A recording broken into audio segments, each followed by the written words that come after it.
proof of the resurrection. For 40 years, the world was told the Shroud of Turin was a medieval fake. But today, April 19, 2026, science has officially reversed its verdict. Using a revolutionary new technique called WAX-S, wide-angle X-ray scattering, researchers in Italy have just confirmed that this cloth isn't from the Middle Ages. It is exactly 2,000 years old. It matches the siege of Masada in 55 AD.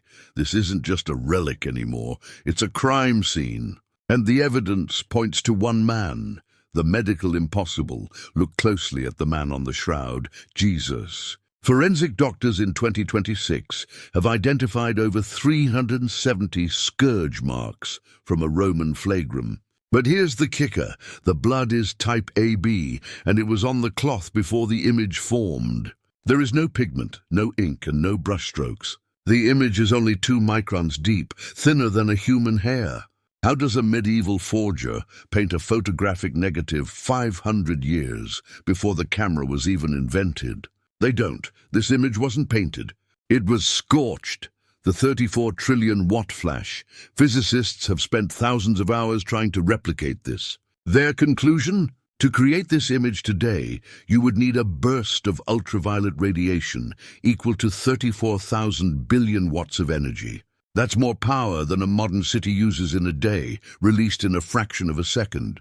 The man didn't just leave a stain, he radiated light straight through the cloth. In 2026, we call this a radiation event. 2,000 years ago, they called it the resurrection, the garden discovery.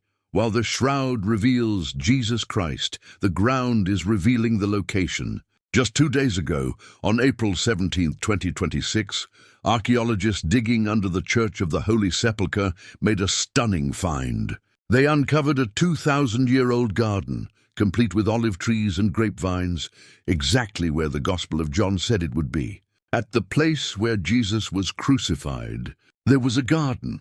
For the first time in history, the topography of the Bible and the technology of 2026 are shaking hands. If the shroud is 1st century, and the garden is real and the blood is human, then the resurrection isn't just a matter of faith, it's a matter of history. We are living in an era where the more we discover, the more the Bible is proven right.